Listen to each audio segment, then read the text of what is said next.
ప్రియమైన సహోదరి సహోదరులకు ప్రభుపేట వందనాలు శుభములు తెలియజేస్తున్నాను. మీరందరూ బాగున్నారా? మీ అందరి గురించి ప్రార్థన చేస్తూ వస్తున్నాము. మీలో ఎవరైనా కొత్తగా ఛానల్ చూస్తున్నట్లయితే దయచేసి సబ్స్క్రైబ్ చేసుకోండి.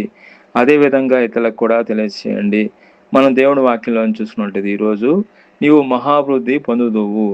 రెఫరెన్స్ చూసుకున్నట్లయితే యోబు గ్రంథము 8వ అధ్యాయము 7వ వచనంలో నీవు మహాభివృద్ధి పొందుదువు అని రాయబడి ఉన్నది. కాబట్టి దేవుడు మన జీవితాన్ని మార్చే గొప్ప దేవుడు మనకున్నాడు.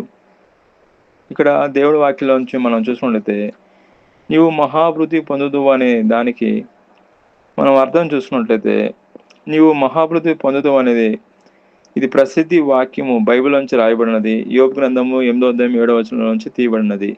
నీవు భవిష్యత్తులో గొప్ప వృద్ధి, సమృద్ధి మరియు అపారమైన విజయం కలుగుతుందని దీనికి అర్థము. అదేవిధంగా మొదట నీకున్న స్థితి చిన్నదైనా కానీ అది దేవుడి చేతిలో పెడితే అది మహాభివృద్ధిని చేయగలడు దేవుడు. నీ స్థితిని మార్చే దేవుడు, నీ గతిని మార్చే దేవుడు ఉన్నాడండి. లోకంలో ఏ మనుషుడు మార్చలేడు కానీ, ఎవరు నీ స్థితిని మార్చలేరు కానీ, దేవుడు మాత్రం నీ స్థితిని నీ గతిని మార్చే గొప్ప దేవుడు నీకున్నాడు. కాబట్టి ఆయనను ఆశ్రయించినప్పుడు నీ స్థితి నీ గతిని పూర్తిగా మార్చేసి నీకు మహాభివృద్ధిని కలిగే దేవుడున్నాడు. అదేవిధంగా దేవుని వాగ్దానాలను నమ్మినప్పుడు, దేవుణ్ణి ఆరాధించినప్పుడు దేవుడు మనల్ని గొప్పగా ఆశ్రయించి గొప్పగా దీవించి నీకు మహాభివృద్ధిని కలిగి చేయగల దేవుడు. అదేవిధంగా దేవుని వాక్యముకు దేవుని వాగ్దానాలకు విధేయత చూపిస్తే దేవుడు మన కంటి కనబడు, కానీ వాక్యానికి దేవుడే వాక్యానికి ఎప్పుడైతే విధేయత చూపిస్తామో, ఆయన వాక్యానికి మనం ఎప్పుడైతే నమ్మకం ఇస్తామో అప్పుడు దేవుడు తప్పకుండా నీకు మహాభివృద్ధి కలుగు చేస్తాడు. కాబట్టి దేవుడు వాక్యము ఎంతో పవిత్రమైనది.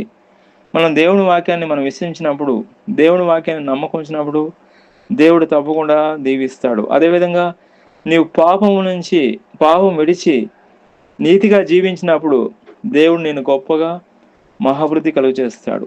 అదేవిధంగా మనం దేవుడి వాక్యం నుంచి మనం చూసుకున్నట్లయితే నీవు మహాభివృద్ధి నొందుదువు అని ఉన్నాడు. ఇస్సాకు గురించి మనం చూసుకున్నట్లయితే ఇస్సాకు మహాభివృద్ధి పొందినట్లు మనం చూస్తున్నాము. కరువు కాలంలో కూడా దేవుని మాట విని పెదవ దాటకుండా ఉన్నందుకు ఇస్సాకు 100 పంట పొందాడు మరియు అతడు మహాభివృద్ధి పొందినట్లు మనం చూస్తున్నాము. ఆ మనుషుడు గొప్పవాడేను, అతడు మిక్కిలి గొప్పవాడిగా చేయడం జరిగినది, వృద్ధి పొందడం జరిగినది.